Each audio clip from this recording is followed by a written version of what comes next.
The affirmations are very important, and the key obviously is in the word affirm. And people need to understand that they have a mind. They're not their mind, but they have one. And the mind has been programmed. It's been programmed by beliefs, superstitious thoughts, society, corporate media. It's been programmed, and it has some good stuff in there as well. And so until those programs are neutralized, they act as a law in our life until they're neutralized. And so if a person has been told all their life that they're not worthy, they're not enough, they're not good enough, that becomes a program. It acts as a law.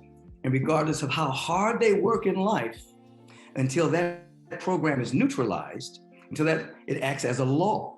And so affirmations are a beginning process of telling ourselves the truth about ourselves, that we are worthy, that we are receptive to harmonizing prosperity, that our body can heal anything, that everything is working together for our good, that all of my needs are met. Now and forever, I manifest perfect health, divine wealth, harmonizing prosperity, and divine peace. We begin to talk to ourselves. The idea is not to talk to the world, but to talk to ourselves. And then as we talk to ourselves, we start to ferret out the false beliefs that have been programmed within us, and we start to come into coherence with the truth that the universe is on our side. But are we on our own side? We're not on our own side oftentimes, because we actually believe some superstitious thought that we're not good enough.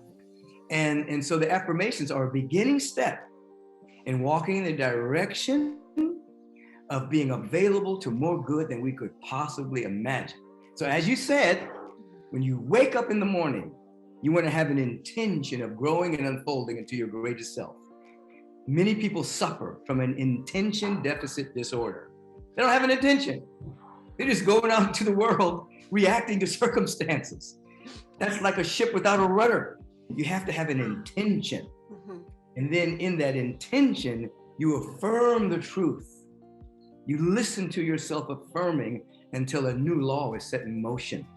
And then you're on your own side. You begin to see opportunities you didn't see before.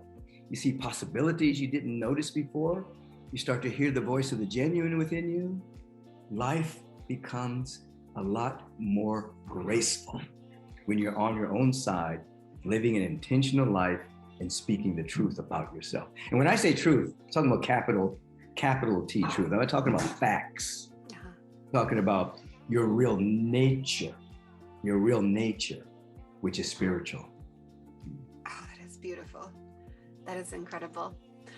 And so you have a project going on with Love Los Angeles where you're going to be people will be able to, where you're going to create cards that people can have in their hands, people can hold them, people can.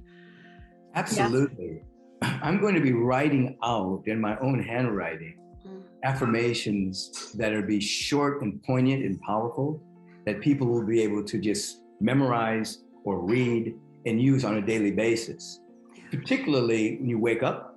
And even when you're about to go to sleep, sleep is very important. People spend 3/4 of their, at least a third of their life sleeping.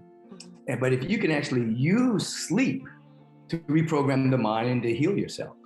So if you take an intention and an affirmation right before you go to sleep and then you fall asleep with it, it will go into the deep regions of your subconscious and it will begin to work without you having to work it.